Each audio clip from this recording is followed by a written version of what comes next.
I didn't plan on meeting a dog that day. It was just another lunch break in downtown Seattle. The kind where you step outside to clear your head and eat too fast before going back to emails. My name is Caleb Morris, and I was halfway through unwrapping my sandwich when I noticed him. A small puppy sat beside my car on the cracked asphalt. He couldn't have been more than 5 months old. Too thin, ribs showing through dull fur. His tail was tucked so tightly under him and looked glued there.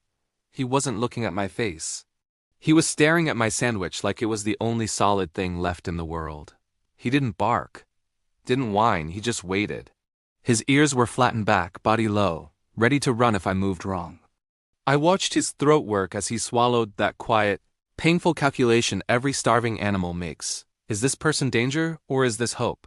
Before I could talk myself out of it, I tore off a piece of my lunch, knelt, and placed it on the concrete a few steps away. He froze.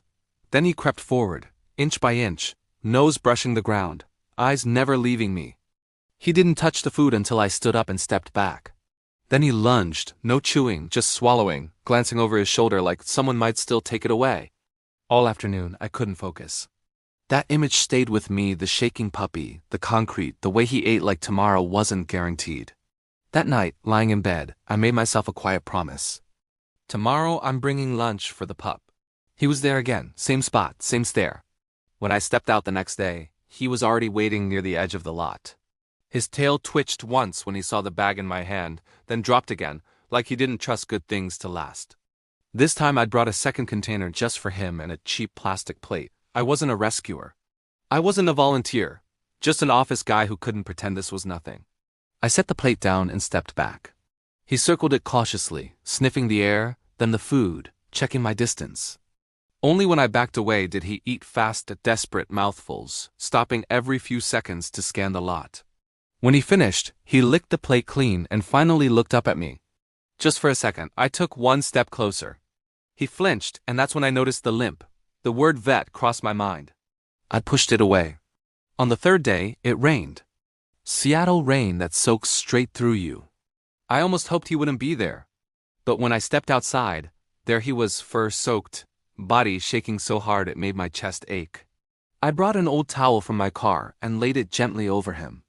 He flinched, then slowly settled beneath it. When I turned to leave, I heard soft steps behind me.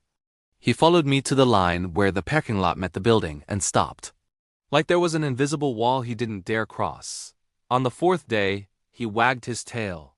That was the problem. By then, lunch break meant checking on the puppy. He recognized my car, trotted out from behind the dumpster, grabbed a crushed bottle and dropped it at my feet, bowing clumsily like he remembered how puppies were supposed to play. That's when someone behind me said, "Stop feeding that stray. Someone will take care of it." The word problem floated around the break room after that. If he doesn't go away, they said they'd call someone. That night, I stopped at a pet store just to look. I walked out with dog food and a metal bowl. The next morning, I called shelters. No space. Wait lists. Forms. There was no mystery hero coming. At lunch, I brought food, water, and a crate with an old blanket. The puppy watched me set it up, confused. After circling it carefully, he finally curled up at the edge like a guard. Without thinking, I said, "Sit." He sat.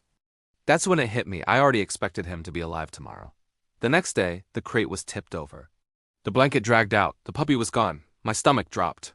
I found him near the road, standing crooked, one back leg barely touching the ground. When he saw me, his tail thumped weakly. When I lifted him, he struggled, then collapsed against my chest like he'd finally run out of strength. I didn't go back to work. At the vet, they asked for the owner's name. I froze. The vet said he was underweight, scared, but fixable. "A young dog can't live in a parking lot," she said gently. When she asked where he was going next, the answer surprised me. "He's coming home." I signed the papers with a shaking hand.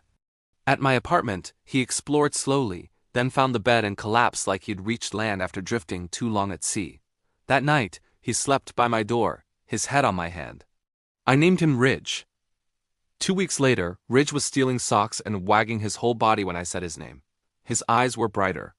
His tail never stopped moving. He was just a starving puppy on my lunch break. But stopping for him changed everything.